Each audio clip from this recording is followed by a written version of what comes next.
Welcome to the podcast, A Drink with Derek. Follow comedian Derek Richards on Facebook, Twitter, and Instagram, and don't forget to subscribe to his YouTube channel and watch all episodes of the podcast.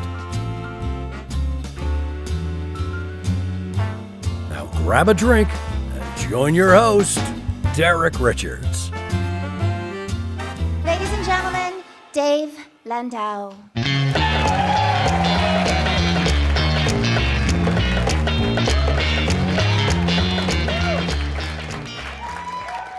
Thank you. It's a mohawk. It's good to be here in New York. I'm from Detroit, Michigan, originally. Thank you. Really? Tourism's down. The best thing about being from Detroit, we have our own anthem, which is Don't Stop Believin' by Journey. So anytime you're in a bar, restaurant, or Tigers game, you hear the line, just a city boy, everybody stops to go, born and raised in South Detroit. But the very next line to that song is he took the midnight train going anywhere. That means anywhere on earth other than Detroit. How's that for hometown pride? Hey, where's this train going? Who gives a shit? It's midnight in Detroit. 2 tickets that way, please. Leave the baby, he can't keep up. We'll make a new one when we get anywhere. Should we sell the house? I don't really need $11.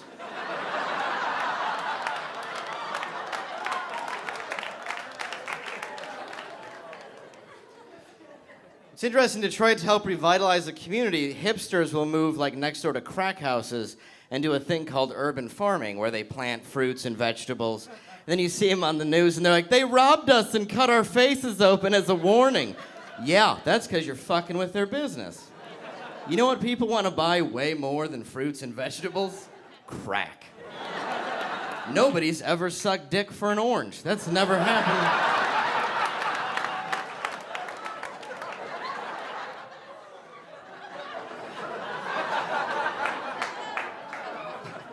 I live in Metro Detroit with my wife, who just gave birth to our first child, which is really awesome. Yeah, it's great.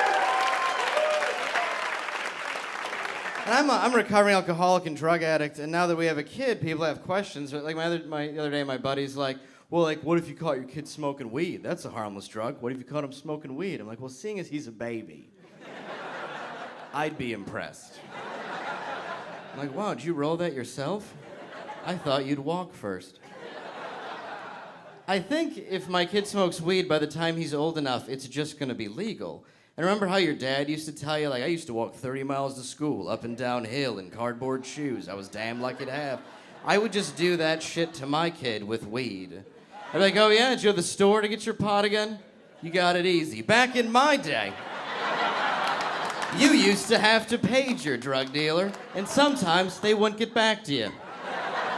So then you'd have to start hitting up other people's drug dealers. But they were dry, so you and your friends drove down to the shittiest neighborhood you've ever seen in your life and waited for somebody to go, caw-caw, caw-caw. And you'd go, woohoo, woohoo, woohoo. And they'd run out and sell you a dime bag of mainly stems and seeds. Possibly some fish food. You and your friends would roll up a doobie and get headaches, but you know what? You were goddamn lucky to have it, son.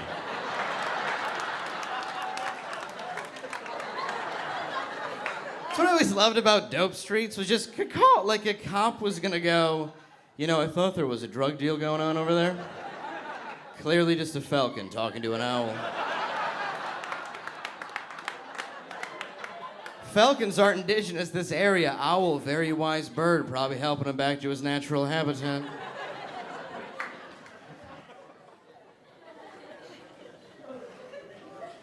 I think in 10 years, pot's gonna be legal and peanuts won't be. I really do. I think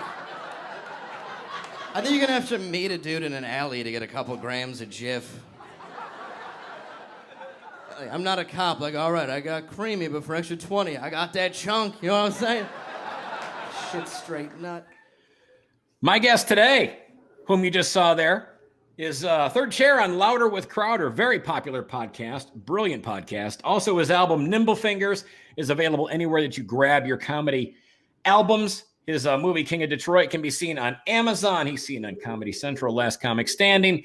Good friend of mine, Dave Landau in Texas right now. I am in Las Vegas. You are in Texas. I am. I'm in Texas in my apartment. It's coming together a little bit. I got, There you go. Yeah, it's coming together. Well, this is all a brand new move for you, and we're going to get to that here in just a second. But a couple of random questions I'd like to throw at you. You have been sober for a number of years now. I got to ask, what is it like to be sober on St. Patrick's Day? It's difficult with my Irish heritage. I feel like I should drink myself to death. Fortunately, COVID only makes it worse. So there's 2 in a row where you just really want to just hip it back. And actually, what I would have liked to do is go to the old Shillelagh in Detroit like I used to and get annihilated. That was my my go-to back in the day. That was your ritual, the old Shillelagh? Yeah. We'd start at the old Shillelagh, drink all day. And I remember I would go to the old Shillelagh. I couldn't tell you anything after that, but I know that that's how it started. You ever spend time in Corktown at all, or just old Shillelagh and then everything went black? No, well, that's, it's Detroit, but a part of it.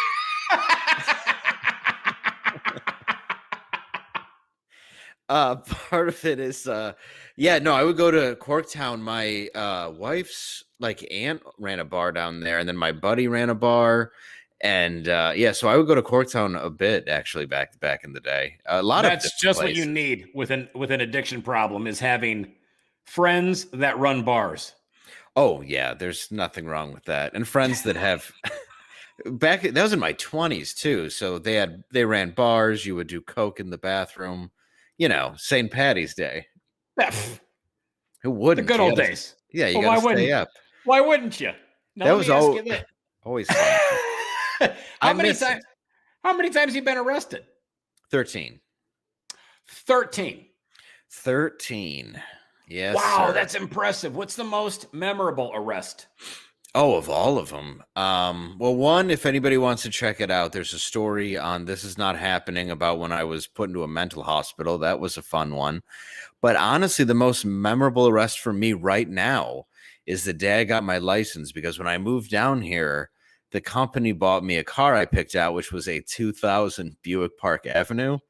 And I used to have a Buick Regal, a 98. And I found this really nice one that this old lady had. So it's mint condition, big. I love it. But it reminds me of the time that I got my license. And the very day that I got my license is when I slammed that car into a tree in a high-speed chase. That's so awesome. It was pretty good. I don't know if you've ever been hit with the airbag of a 98 Buick Regal. It hurts. It doesn't smell good. And I was telling another guy today, because he was talking about Chevy Cavaliers. I was like, yeah, I had one of those. I smashed into a wall, then I drove down the freeway backwards with the car on fire. And the reason why they caught me was because I left my bumper there that still had the license plate on it. So fortunately, they didn't show up till the next day. They couldn't prove I had been drinking, which, oh boy, had I been drinking.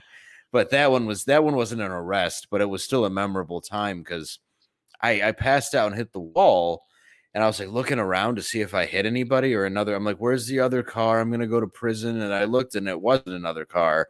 It was just me. So it wouldn't go into drive, but it would go into reverse. So I put it in reverse, and I drove backwards down the freeway in a burning car until I got home. That speaks volumes for the eyes and ears of the police department and the community by not even noticing a car driving backwards on fire. It's true. Well, fire makes you discombobulated. That's why people don't stop, drop, and roll. They run around like a chicken with their head cut off. But if the fire is not on you, it sobers you up because it's right in front of you. So it makes you be like, oh, this is. And that night, I had actually I guess this had to be 12 years ago.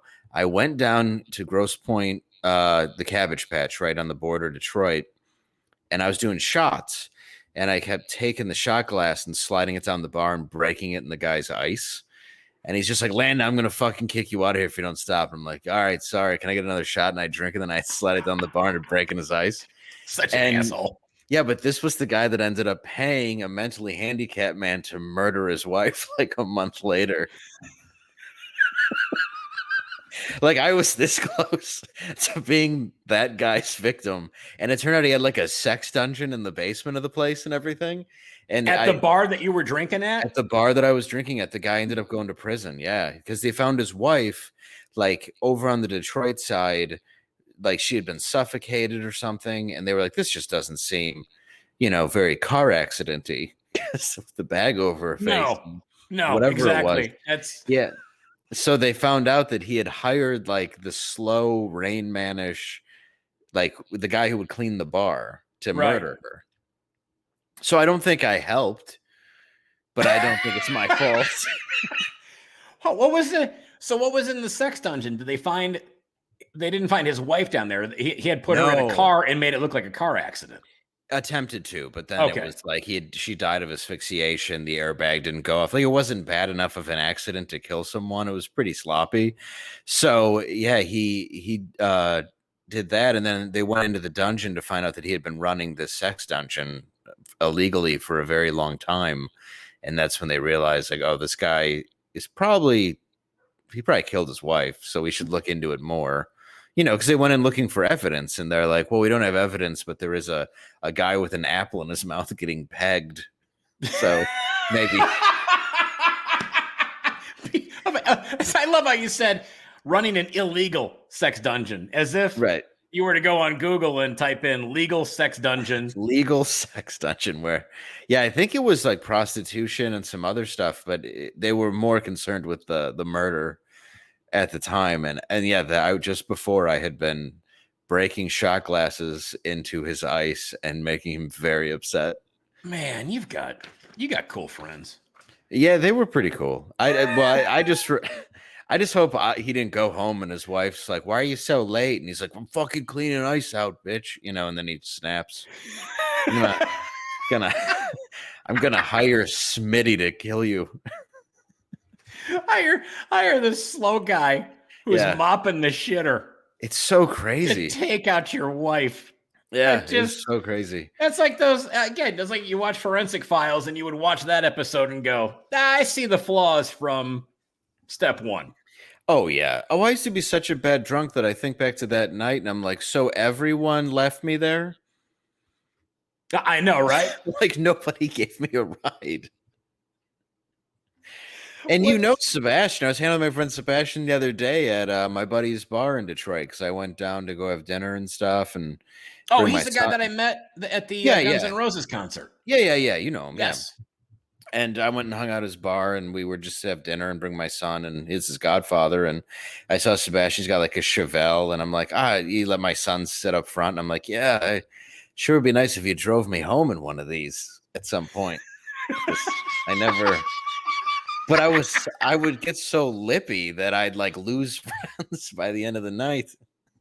I can see that happening. Yeah, that's why I'm sober. So if anybody's mad about my drinking and driving accident, I was arrested 13 times, and then I eventually learned my lesson. I cannot believe that you are not in jail right now. I'm white.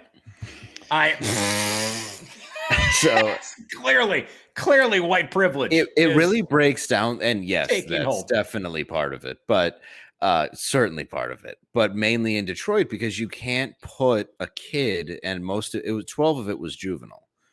So you can't put a kid into Wayne County like that unless especially at that time in the 90s, they would kill you. So unless you were brought in for murder. Unless you were brought in for murder, manslaughter. My friend Anthony, who went to prison for 3 counts of manslaughter, they brought him in. But other than that, I did not know a lot of people. And when you did go, you were heading to prison. Like my buddy Ogre Louie went to prison. My buddy Dan went to prison. Like they went to real prison, but Dan tried to break into a Mercedes, I think it was. And it ended up being one of those ones that lock you in, Whoops. Yeah. So then he thought he'd shoot his way out, and it's all bulletproof. Oh my God. I think he was 17 when that happened. It's I haven't got to seen be him like, in 20 years, but yeah, that was a long time ago. well, and you're probably not going to see him for another 15 or 20 unless you go and talk to him through a plexiglass window. Yeah, I don't know if he's out or not. I know his brother and his sister are doing well. I don't know how he is though. So you go and see you watching Lockup now would be like Lucky Luciano walking through the mob museum here in Vegas. You're like, oh, look, it's old home week. When we got to the Detroit section, I knew a couple people. It was kind of cool. Oh, at the When I mob went museum? there, yeah, in Vegas. Oh, yeah? Yeah, it was pretty cool. I walked up and I was like, "Oh, it's my friend's uncle. This is my friend's dad." What if you stormed? I gotta ask this question. If you stormed the Capitol in January, Yes. what would your costume have been? Oh boy. In January, probably something warm. I'm gonna go panda bear costume. Why not? With the red, white, and blue flag. Yeah, that I can't even. That kind of proves, though, how most conservatives, or at least people who are viewed as to the right, feel. Because when I saw that, it's like, yeah, you shouldn't have done that.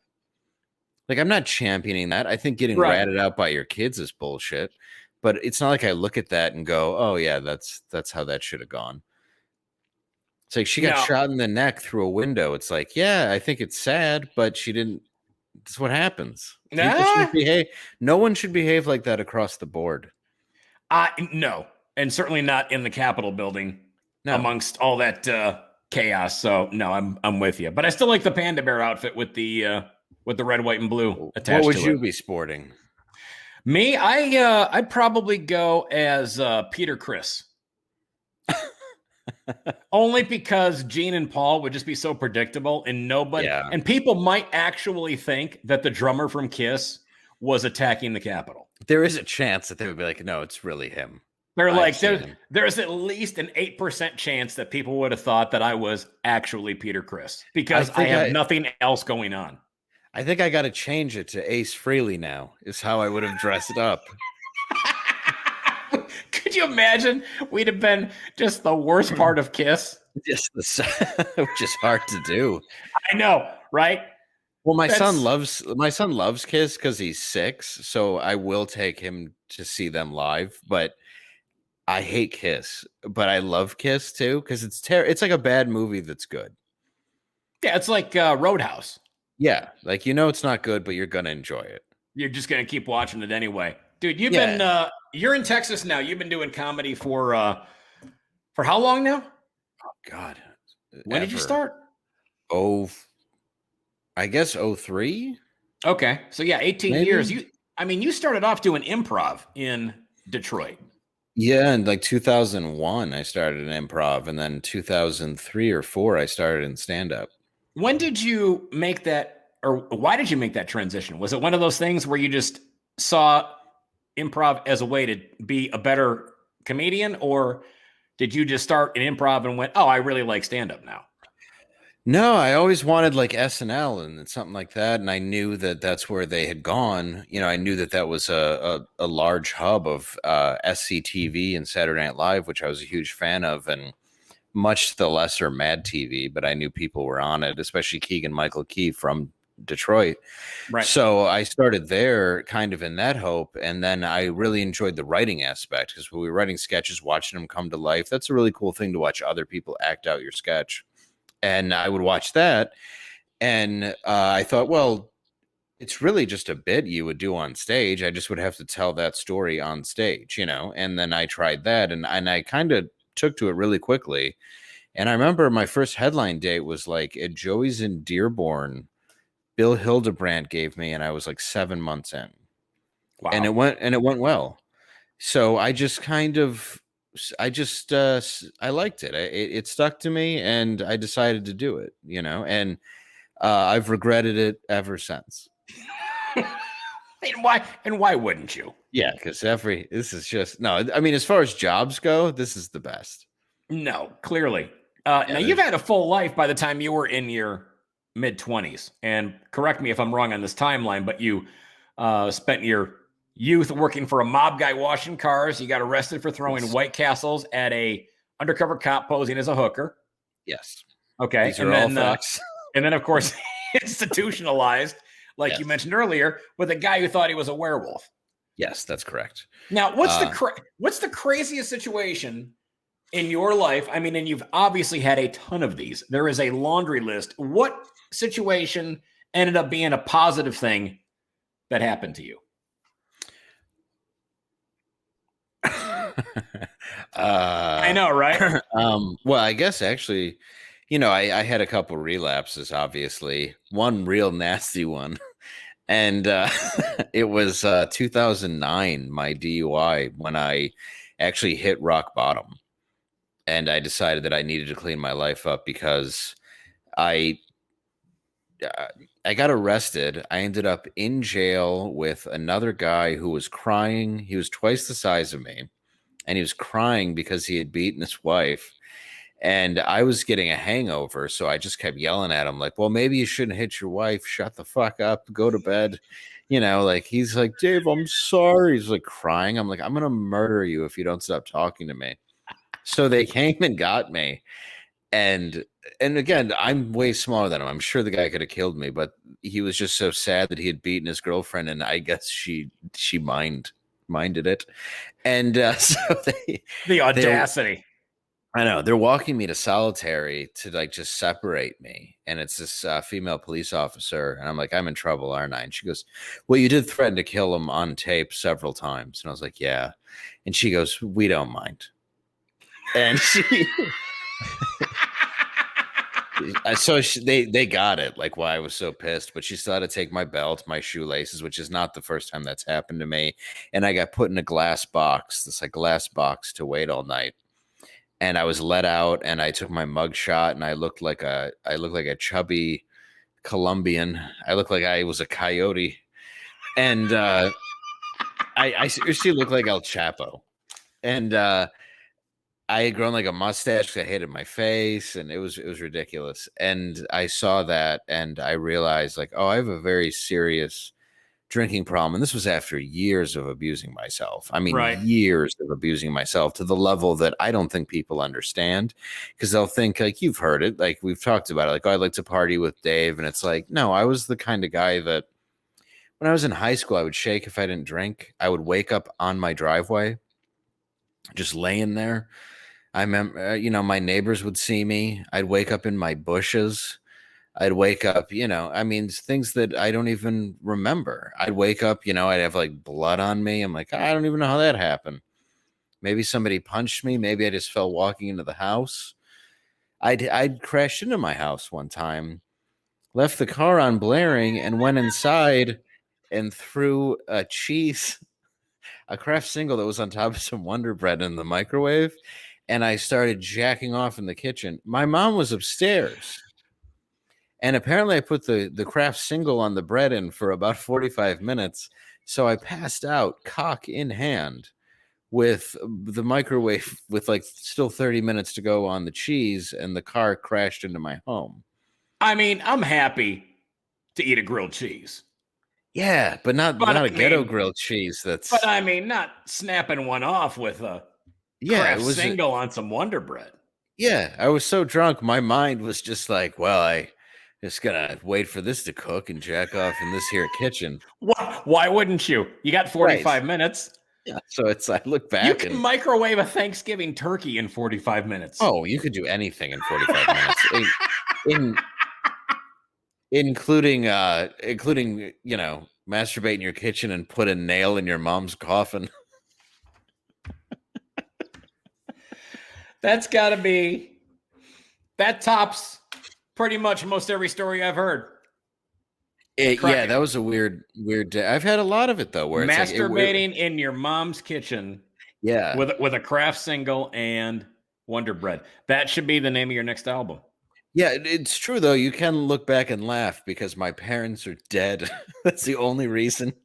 If I had to sit there, and I have through holidays, and know the things that they've seen, your parents are dead. They were both.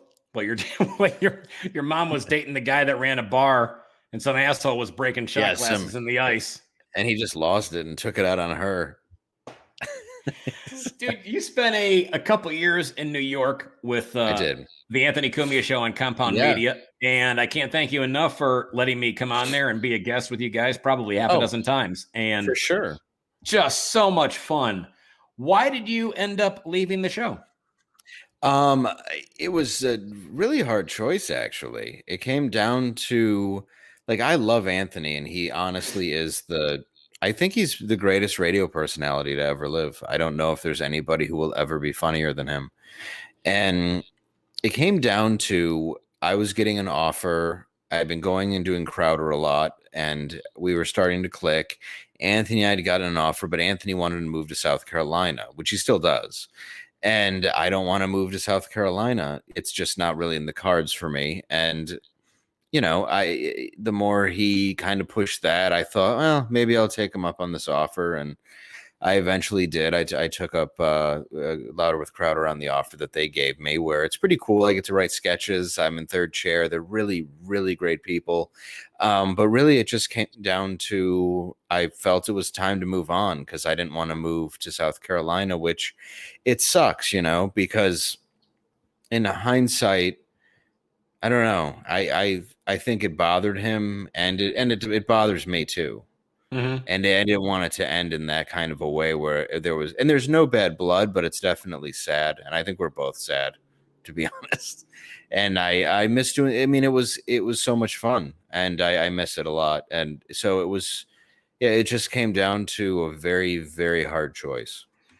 I mean, it's a great show. It was put together fantastic. Anthony is a brilliant personality. The behind the scenes crew just did amazing work with all the the stuff that they were able to pull out on the fly, which was just, I mean, they were just brilliant with putting that together. What was your biggest takeaway from that experience with Anthony? I learned everything about radio from him. Mm-hmm. I learned, I mean, it could be reading ads. It could be just talking, just listening to somebody, how to ask questions, how to interview. I mean, I guess the biggest takeaway was always, it's perfectly okay to go for the joke. Right. And that's something that people always say don't do, but Anthony did flawlessly and just brilliantly. Like, I'll never be able to do the impressions that he can, anything like that, but he was just amazing to watch, how he could just entertain you for 2 hours. And a lot of times it was just learning how to tee somebody up. So if I'm here, if I'm on your show, if I'm on, you know, one of the things that I noticed about Carson was the ability for him to tee up his guests so they looked great. And then you leave that show going, wow, I really enjoyed the show. You don't think I enjoyed this, or I just enjoyed the show. Anthony knew how to make you look good, and I knew how to make Anthony look good. And that was something that I learned, is the best thing is to not try to, because so many comics talk over each other and it gets ridiculous, and the podcast is hard to listen to. And I think I learned that just letting it breathe and letting people have a conversation and teeing them up to look good only benefits everybody else there. Yeah, he just did such a solid job of that. And being in that studio with you, I remember going in there the first time. It was very intimidating because I had known of Anthony for years. And I mean, I was in radio, not obviously in the same league of where he was at, but I mean, I was in radio and I had heard of him through just through the business. And so it was pretty daunting coming in there. And I mean, you made it a real easy transition to come in. You're like, hey, just, you know, chill, play off of this. This'll, you know, he's great. He'll tee you up with stuff. And it was you can't manufacture that chemistry between a host and a co-host. And what you guys had was really something special. I thought I really did. No, I agree. It still is. And I do want to go back and do the show. And, you know, everybody who I brought on, I always told them I'm bringing you on for a reason, where it was like you, Matt McClowery, Matt Holt, Brent Terhune. You know, Bob Phillips was the one that recommended me to be on the show. Mm-hmm. So without him, I never even would have met Anthony. And, you know, he's the one that lined me up, because he's like, I think you two were going to hit it off really well. So recommended me. Allie booked me, who was their booker forever. And the rest was just a blast, and it's trial by fire when you get into radio because the fans are rabid.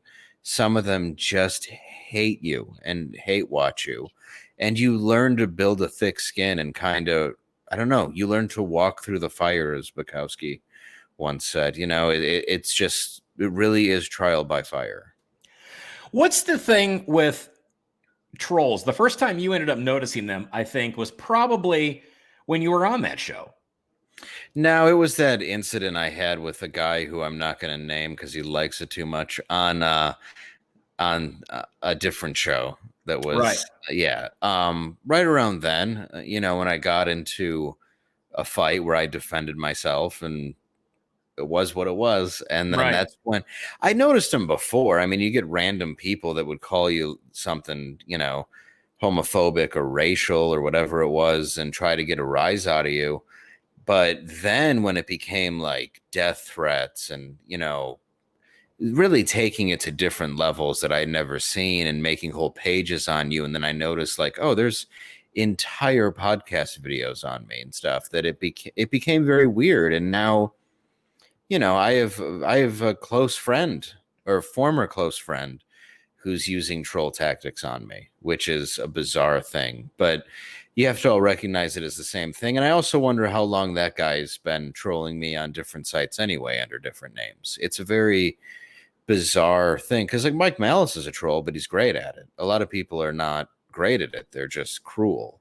And that's not really entertaining to me. There's a couple people, and don't get me wrong, I read a hate mail on a fair one a couple weeks ago because it was so funny. So I just read it, and it was a blast. To you? Yeah, I get hate mail. I get mostly good, but every now and then I get a random, fake email address and just telling me Well, now is this a hater or is this somebody who happens to be, because for some odd reason, I mean, you've been on now a couple of conservative shows. I mean, Crowder leans to the right, as does Anthony Cumia. Now, are these hate mail messages that are coming in, are these from people that are on the far left, or are these just people that are just haters that are just being dicks for the sake of being dicks? No, a lot of times. Can you judge that? Oh yeah, I know which one are Opie and Anthony fans. I mean, they're just pests. Some of them might even like you. Those ones you can identify because they're a little more advanced. They've been doing it a long time, and some of them are really crazy, and then some, though, will make you laugh.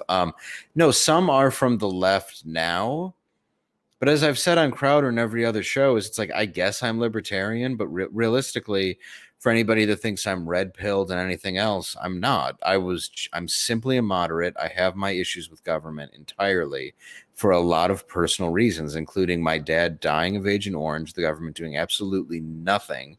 It's why I don't like what's going on right now. I don't like the new president. And it doesn't mean I was crazy about the old one either, but nobody can wrap their head around that. It's like you have to be this extreme left or extreme right. And the extreme left sucks. I'll just say it. I don't know how you can be in comedy and think that's a good thing. It doesn't make any sense to me at all. And I think the extreme right is ridiculous too. It's like there's such a gray area where people exist, but if you're in that gray area, people look at you as right. And look, I know I'm on a polarizing show and I was on one before, but you're allowed to be who you are on whatever platform you're on. Well, and these people were literally, I mean, I've seen some of the stuff that you've shared with me privately, and where people are calling you racist. That was I'm like, what the seriously? I mean, this is, and again, I've listened to a couple episodes of Crowder as, when you hopped on board, and I'm like, oh, let me get myself familiar with this. I like the energy of the show. I like Crowder. I've always been a fan of, I'm not saying this because you're sitting here. I mean, I've always been a fan of yours. I mean, but I like how the energy of that show goes and how your contribution adds to it. But to me, I listen to that show and I'm not listening to it thinking that I'm listening to a right-wing show by any means. This is literally the one episode that I had listened to recently, which was a couple of, was about a week and a half ago, talking about the hate crimes against Asian Americans. Yes. And it was just a lot of fact-based stuff that was said in a very humorous way. Of course. And that's what the episodes are that I'm seeing. So I'm not seeing a narrative being shoved down anybody's throat. It's basically saying, look, here's what you've been hearing. Here's the facts. And I think it's important to put the facts out there. And I think it's important to dive into the things that you've heard and what's true and what's not, because every bit of media has this side that's pushing an agenda on you. We all know it. We can watch it. We watched it on CNN today. We're watching Biden answer these softball questions that were easy as hell. And then you go on CNN and they're talking about how great it was. It wasn't great. It's politics as usual. The way that it ended up, look, hate Trump all you want for the way he behaved, but the way that the press treated him and the way that they were to him, if they were doing that to Biden, he would have had a brain aneurysm from being confused. And it's like, and again, like, you know me, I wasn't some big Trump thumper either, but people have that misconception. But it's the same as when you say racist, or, you know, the Legion of Skanks get called that all the time. Fucking anybody does now. I mean, it's 2021 where you just use these hot button words, whether it's misogynistic or homophobe or transphobe or xenophobe or whatever you want to say, because if you don't just lockstep with these ideologies, there's something wrong with you. When I go, I don't understand why there is an 8-foot tall 50-year-old man playing basketball with junior high school girls. People look at, I'm sorry, I'm not going to pretend that that's normal and that I'm not allowed to say something like that's right.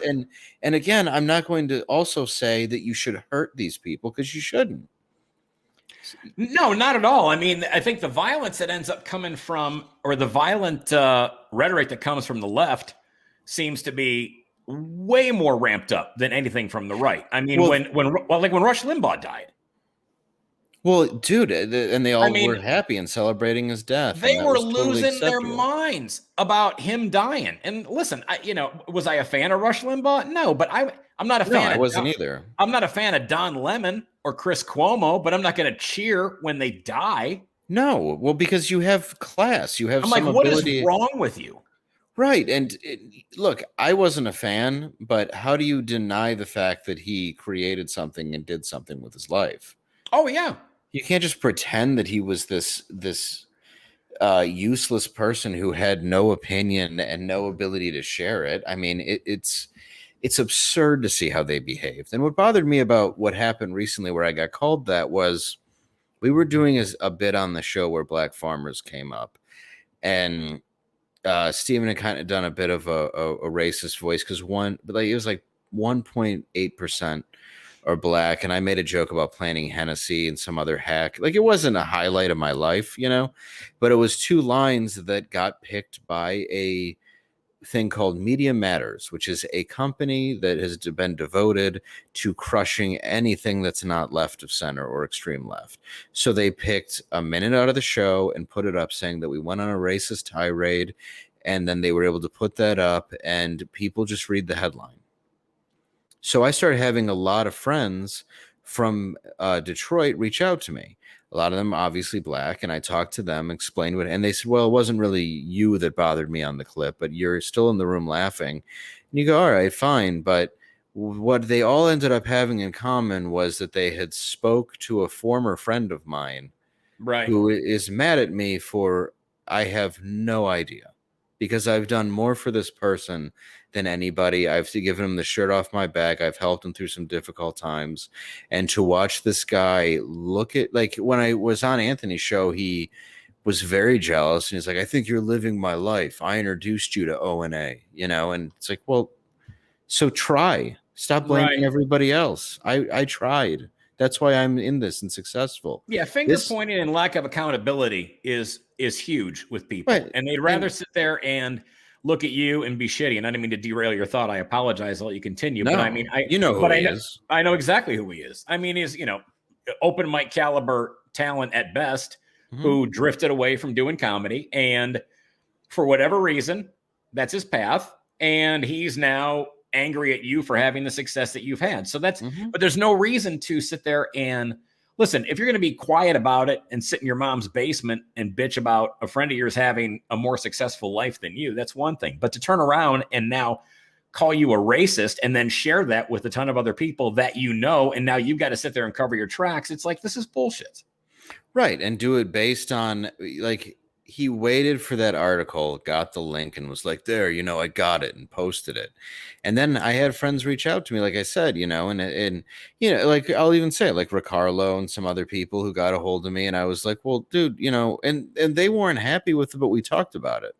Right. And we discussed it, and I said, look, you get caught up in a moment, and sometimes you make jokes that you don't necessarily stand by, but I'm not going to apologize for it.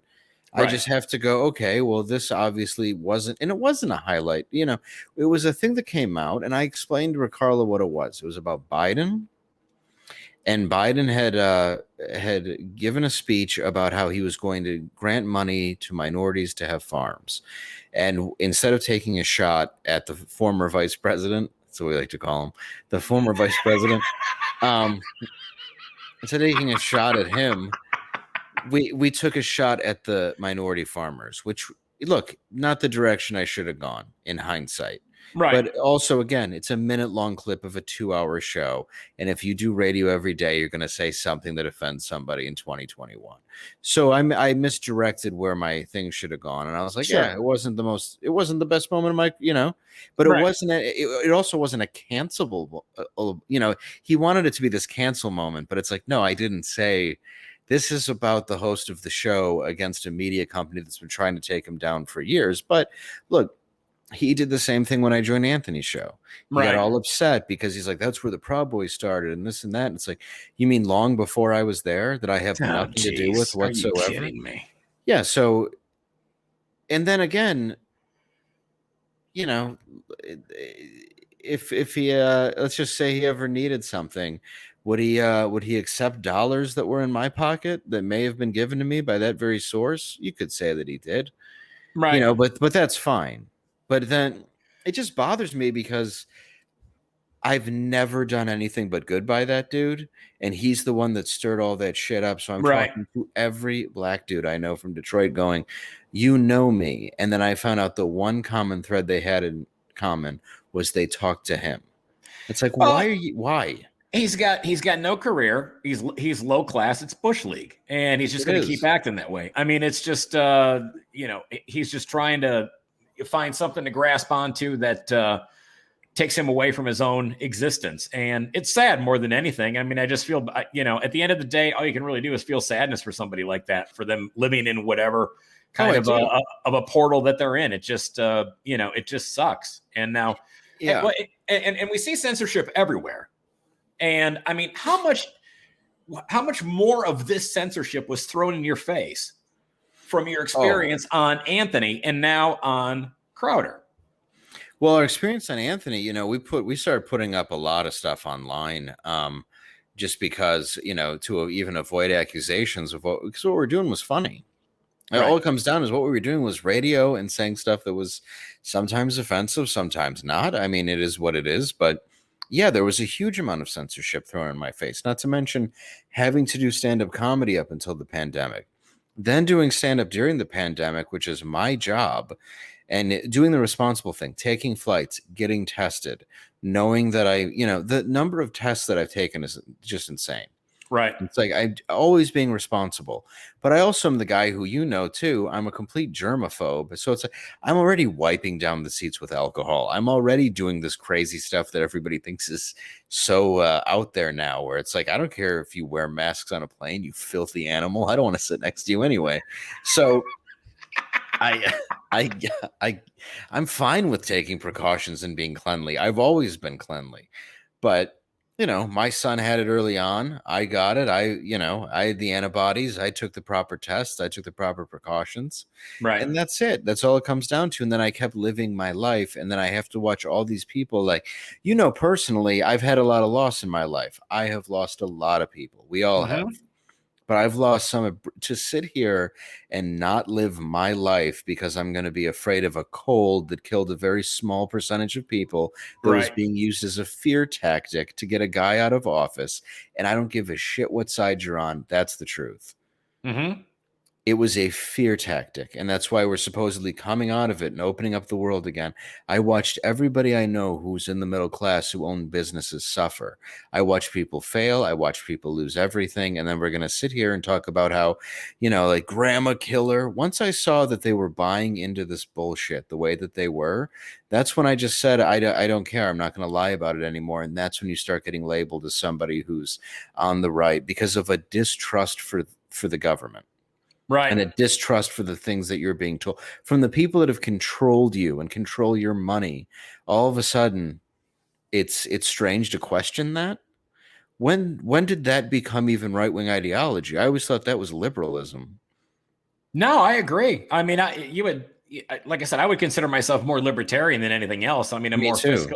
fiscally conservative and morally liberal. I mean, I don't care if you want an abortion. I just don't want to pay for it. Right. And I would actually consider myself, I mean, I've been very fiscally liberal in my life, but I keep getting, I've been stabbed in the back a lot and I'm kind of tired of it. Because, like if I get something, I open doors for people. I try to get them on shows. I try to get them on TV. I try to do the things that I can. I've never been a selfish prick. And to have somebody go at you or to have other people go at you, they're completely denying my entire character because they believe some ideology more than their own friendship with me. It makes no sense. And that's when it's not that I don't respect them. It's just, I look at them and go, how can you think like this? Especially ones that are as smart as the guy we're talking. It's like, Right. you're smarter than this. Right. But I think some people want to be manipulated because they want to be lazy and they want to live off of a handout, which is fine. Look, if you want to do nothing, do nothing. But don't get mad. Don't sit there and yell at somebody else who's actually doing something and being successful. And, you're not throwing it in anybody's face. And yeah, you've been always more than gracious and more than kind and considerate about opening doors and bringing me on board doing Anthony Cumia show with you, and then opening doors at Fox, going on the Tom Shalhoub show as well. You've done so much for a ton of people, and yeah, for somebody to sit there and question your integrity based on a show that you're on is completely ludicrous. Now you're on Crowder right now, Louder with Crowder. Yes. That how is this show different for you from Anthony Cumia's show? It's more a lot of the stuff I do is written, a lot of it's sketch driven. You get up early, you work on the show, you work on sketches, it's a little bit more organized, in the sense of, I mean, he really puts it together in a way that he has this whole complex and this whole thing that he puts together, but he's also very real, where with Anthony is and I say this with love, a degenerate scumbag, the same way that you and I might be. So we related. I'll take that. I'll own it. Yeah, I mean it as with love. Like there's nothing. I just talked in the beginning of this episode about, destroying my car in a ball of fire and driving it backwards. So, I'm not there's certainly moments in my life I'm not proud of. We all have chapters. Of course. So Anthony isn't he's a guy who I would say is a liberal who likes guns and just wants to be left alone. So like a libertarian. Right. And he's been labeled as a hard right, alt-right, person because he had Gavin McInnes on his network who, I've met a couple times and I can only base on how you treat me if I like you. And he was always nice to me. So regardless of what anybody thinks, I can only base that on how how I get treated. But right. I wasn't there when he had his show either. Now this show, he's definitely libertarian, but he's also Christian. We're more of a PG-13, where I would say Anthony's show is a nice hard X, depending on what episode you want to watch. Oh yeah. So it kind of enables me to dance around what I'm saying a little bit, which I do enjoy. There's nothing more I enjoy than pulling off a filthy joke that's actually somehow PG. It's so much fun. Well, that's your act. I mean, which cracks me up. You can take something that is so dark and twisted, and people don't really even know how dark and twisted that can actually be because of the way you worded it.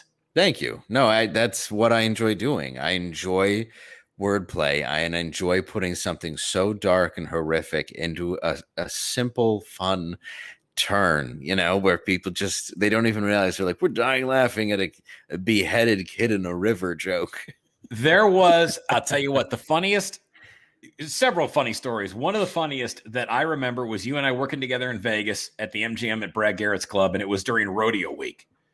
Oh, yeah, I remember that. Okay. So we're working there, and you're up on stage, and I'm in the back of the room, and and it's a rodeo going crowd. And so the people that are there, I mean, you got a lot of, people from outlying areas. And so they come in there. Hey, it's a comedy show. We love comedy. We love to laugh. Here we go. And you're on stage and you did 3 jokes in a row they're hilarious. I've seen them kill multiple times. And they laid there like a craft single on a piece of Wonder Bread with you jerking off in your mom's kitchen. They laid there. And I'm in the back of the room with our friend Ed, the manager at Brad Garrett's. Oh, he's the best, yeah. And we are rolling in the back of the room. The room is silent. I don't know if you remember this. And you're on stage, and all of a sudden you crossed your arms because they weren't laughing. And you held the mic, and you just looked at the crowd, and you went, you guys could have Googled me on the way in. And I about shit myself. I was laughing so hard. Ed and I were in the back falling on each other because this crowd was like, what the fuck is this? Oh, it was there's some of that though too. God. When you do it, it feels so good. Like, people are like, what is it like if it doesn't work? It's like, well, at this point in my career, I know what works. So I know when it's on them. So if it's not working, I kind of just love it when the whole room is just like, so damn funny. Now, do you end up getting people, obviously, for you doing what you do, the shows that you're on and getting the pushback from some of these lunatics? Do you get these people that show up at a show? Because that's got to be kind of creepy. I mean, you do a show and afterwards you're out there with your merchandise and all of a sudden here comes this nut job and they get in your face. Has that happened with you? I've had it a couple times where somebody has shown up to attack me. Right. Or at least, kind of write something negative about me. And a couple, one article went out at like University of Michigan, but I wasn't at all surprised because I saw the girl in the front row and I was like, oh, she's here to write an article about how, I'm a piece of shit because it's for comedy. And she wrote an article that I could have written for her based on, she just needed somebody to pin the article on, The ideology was already there. But I've had people come up to me where even a couple weeks ago, a girl had came to see me because she was not a fan of Louder with Crowder, and came up to me and said how much she enjoyed the show. She's like, I don't know, you just walked the line and I laughed and whatever, and that was it. And I've had people threaten to come. I've had people threaten to picket and, and then threaten to, I've had people call the club and stuff. It's a little bizarre, but usually when people see my act, the furthest thing I'm from is any of that, where you would assume that I'm like, yeah, I make fun of Biden. I make fun of a lot of things that go on. There's a part in my act where I go, you wanted rich white men out of power, so you elected Joe Biden, a guy who pulled up as your Uber driver. You wouldn't get in. Like, come on, man. No, I'll take the next one. I'll pay the $5 cancellation fee. Right, yeah, right. And I don't care who you are and what side you're on. Tell me that's not true, and that makes sense to you. You're right.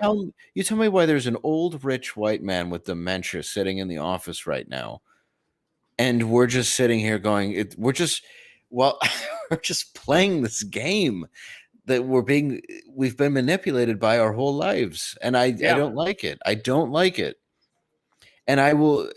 I've talked about that with Obamacare and a lot of stuff. The thing that I agreed and I voted for Obama for was because of a lot of the things trying to do something with healthcare, because I believed in him wanting to change it because of stuff that had happened to my family. And I watched the Pre-Existing Condition Act kill my family, kill my dad, which eventually killed my mom. So I believed in what he did. But what happened? The same guy who we were just talking about with the ideology of calling me, whatever names he wants to call me, was so pissed off that he had to pay a tax that if he didn't have health insurance. And it's like, okay, but now you champion that guy? Right. It's like I didn't like what he did with healthcare either. I wanted it to change, and I believed Obama would do it. He didn't. Trump didn't do it. Nobody did it. So Right. I'm still watching somebody to try to come up with the ends. And that doesn't mean socialized medicine. It doesn't mean that you should get a tumor and then go get insurance. But it certainly does mean if you've been paying into something for 20 years, if that company turns around and says, well, we think you were born with it or we think you had it 25 years ago, we're not going to cover it. Fuck those companies. They should be penalized and you should be given what you've been paying for all those years. If it's pre-existing that long, especially even a few years, if you didn't know, fuck you. That's the responsibility of them taking your money. Do something about it and change it. And then I say that, and I have to have somebody come at me about how I'm right wing and radical, and fuck you. I am anti being controlled and being shit on and having our money taken to only be used against us. It's the same thing with the bailout. They blocked Trump's bailout for as long as they possibly could. We watched it happen. They wouldn't sign anything over. Then they promised more money. Now you get a new guy in office who writes us another dog shit check that's not going to do anything and people don't remember. That's Right. your money. They're not giving you anything. It's your money given to them to take care of you. But what do? Abuse Social Security, abuse the system, spend money on stuff we don't want them to spend it on, tell you Mhm. to wear masks while they go to dinner and dance in Times Square as a couple. Cuomo's, fingering half his staff while talking about how great of a COVID warrior he is. And then you sit there and you question these people, and these people who claim to be liberals have the audacity to question you because you're questioning a system that is why can't you question that system all of a sudden? You're championing that side. You're championing the government and thinking that they're there for your safety. Fuck off. The government doesn't give a shit about you. And I say this all the time. No. I go, listen, you go back and you know which organization I would never, and this sounds horrible, that I would never give money to? Wounded Warriors. You know why? I believe in the fact that they're helping people, that they're helping veterans. But why? Why are we having to give money to an organization to help soldiers, sailors, Air Force people, Marines? Why are we as people, a society, citizens, having to give money to this organization to help these people out? The government has fucked them. Mm-hmm. And they continue to fuck them. And these organizations continue to, well, we do this. There's like the Folded Flag Foundation, the Wounded Warriors, and all this other stuff. Of them. And tons of them. And listen, I mean, these people, why are they not being taken care of? Why is it, hey, we're sorry that horrible stuff happened to you in Iraq. Here, you're taken care of. And it doesn't happen. And nobody questions this stuff. They're like, well, you should give money to this. And I'm like, no, the government should take care of these people. Absolutely, they should. And you look at, and anybody who would question what you said just now, they should probably realize that you've been to Iraq to perform for the troops. You've done fundraisers to make money for people that are wounded warriors. So have I. I've donated to those things only because I don't know, I feel a certain element to give back. The issue I have with all of it is it comes down to the VA and the money from the government that's given to take care of these people, to take care of our soldiers. Right. And they don't. They look for any reason not to. And with non-vets, they were just waiting for them to shake out and die. It's like, sure, we sent you into, fields just sprayed with our own Agent Orange and this, let you die. But now that's causing all these side effects. We can't really pay for it. So it's fine though. It's the same as everybody who's pissed off at Trump for having, you might not like fracking, but as long as stuff runs on oil and gas and we're using our own resources, okay. Mm-hmm. But now look at what happened. You're paying $4 a gallon now because they want to help the poor. Mm-hmm. Or they want to help the environment. Do you believe that for a minute? Why can't I question that? Right. And then and this is the kind of shit I get attacked about, where I have to hear somebody go, that fucking dipshit we're talking about go, oh, yeah, red pilled and does oh, I'm sorry. I'm sorry that I had certain things that happened to my family that made me open my eyes because I distrust something. And anybody that wants power over you, I don't give a shit who you are. If you have the narcissism to run for president and think you should be leader of the free world, I don't trust you.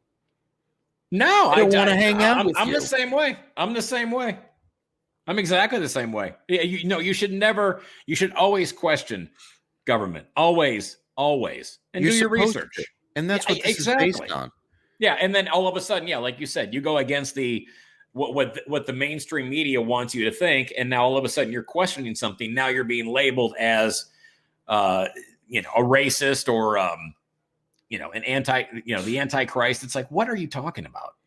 And 10 years ago, when I was on the road and I would get pulled over or something, usually for like speeding in a speed trap zone in the middle of like West Virginia, I would get this certain amount of fear, that would just hit me because I've been beaten by police and that sort of thing. Right. And I get this reaction that sends shivers up my spine because I was thrown down staircases and beaten with billy clubs and shit. So I have a reaction, and I would get yelled at by this very same person after for like, why would you behave like that? And it's like, I don't know, my natural instinct to be defensive when there's a flashlight in my face, even if I haven't been doing anything. But part of me now realizes, okay, well, that's not necessarily all cops. We can't keep putting labels on everything. We have to open up our eyes a little bit and start looking at people as individuals, but they don't want you to look at people as individuals. No. Everything has to be a color-coded system.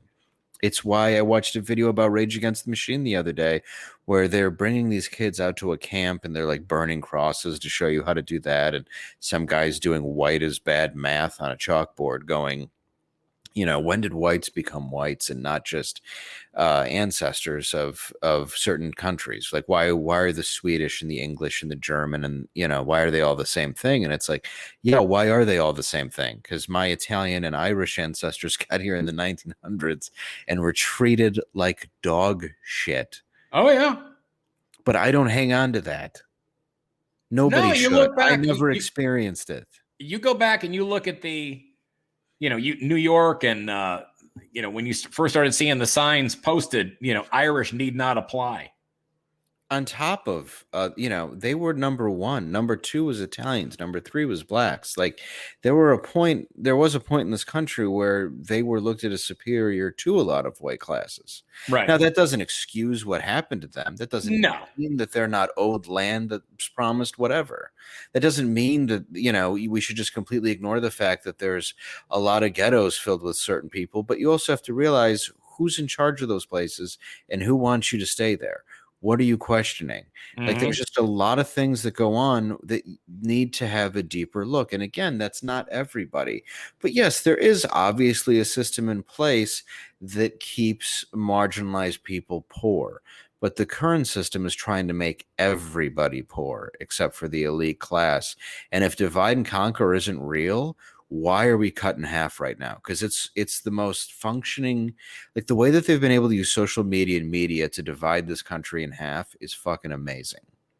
Oh yeah, I mean it's everybody. What was so funny was the Biden thing where he's like, I can't believe that everyone's not all happy and on the same page. I'm like, just because you got into office and said we should all be happy and be on the same page you're not Harry Potter. You're not waving your little magic wand and everything's going to go away. People, you still got a lot of pissed off people. And you just saying we should all come together as a country isn't going to make everybody go, okay, I'm good.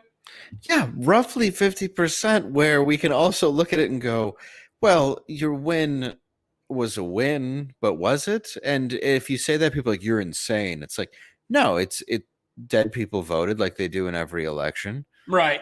I mean, obviously it was a very close call.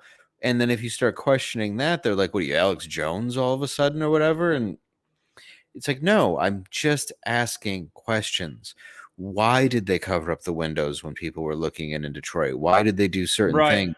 Why can't you ask these questions? But now there's people who claim to be liberal that are completely on the side of the government because they think that somehow Joe Biden and Kamala Harris, who's locked more people up than crack, are somehow not racist.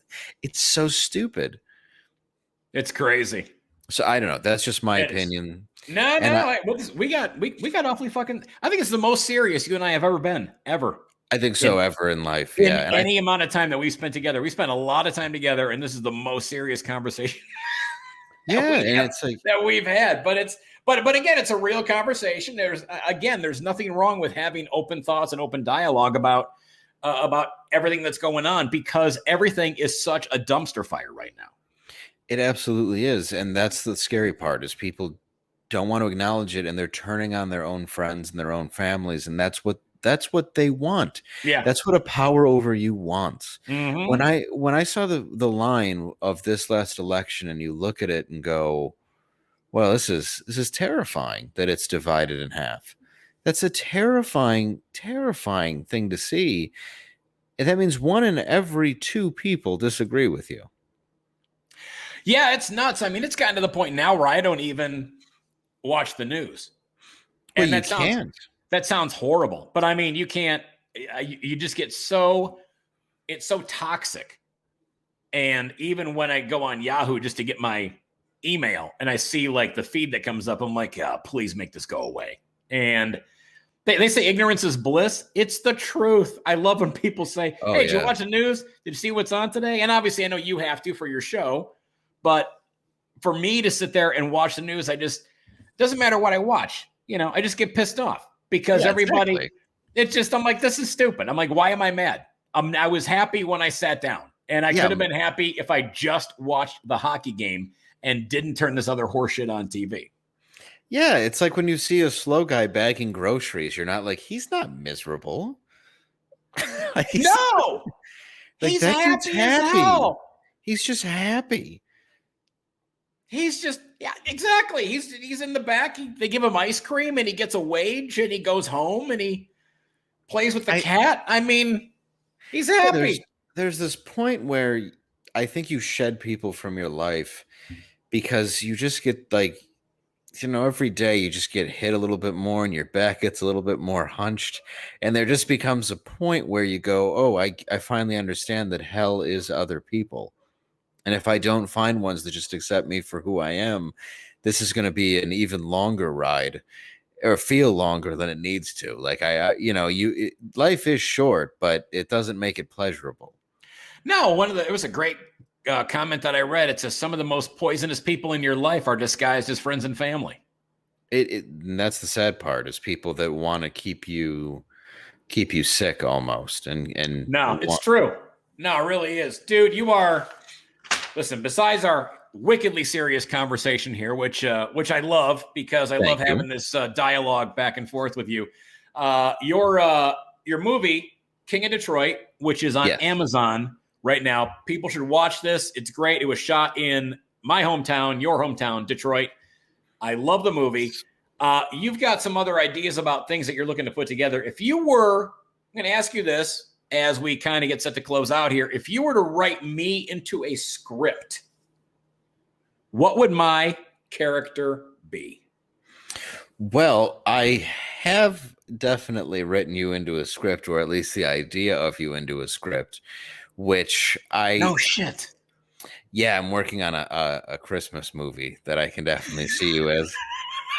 But I actually have you as a mall security guard that's quite hilariously cruel.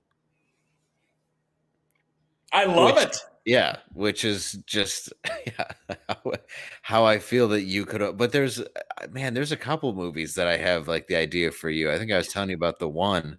But yeah, that one specifically, because I really do want to make this next movie, this one I'm working on, but it also is going to be semi-kid friendly because The King is just not. And I kind of want a movie that a family can enjoy. Right. So it's like you're a dickhead, but you're still likable, and not everybody can play that. And I mean this as a compliment. It's like your act. I love it. You know what I mean? I have no problem being labeled the lovable dickhead. Yeah, like that's how I look at it. Where you say things or you might come off a certain way. Well, you come off likable, but you're very matter of fact. You are who you are. You're unapologetic for that. But at the same time, you're still willing to take punches at yourself. So that's not an easy thing to do. I think people lose that in comedy because if you don't have that vulnerability to where you can get punched, it really doesn't work. So your comedy might be critical of somebody else, but somehow it always comes back to you. And that's not necessarily easy because you're not doing it on purpose. It's a genuine thing that you have. So in Nah. any movie that I have, it has to be a likable asshole. Oh, I mean that with love. Dude, I wouldn't. I take that as nothing but love, and I think everybody should get a chance to get a copy of your album Nimble Fingers, which is on iTunes and anywhere else that you can snag a comedy album. It is absolutely hysterical, as are you. Louder with Crowder is the podcast. Steven Crowder. Google it, find out where it's at. What are what's the preferred podcast platform for people to watch this on? Well, they can watch it every morning on YouTube or go to Crowder Bits. It airs at 10 a.m. Eastern on YouTube or Crowder Bits later or The Blaze. We're on The Blaze where you can watch the whole episodes, and we do an overtime that's exclusively for Mug Club members, which is like an extra half hour of the show where we just kind of take people's questions and chat and that sort of thing. It's a really well-run machine. They're really good people. I highly recommend checking it out. It's just a blast. So check out The Blaze or check out YouTube every morning, 10 a.m. We have millions of people that That's I think so cool. Yeah, including the Blaze and the different platforms. I think it's like 5.2 million.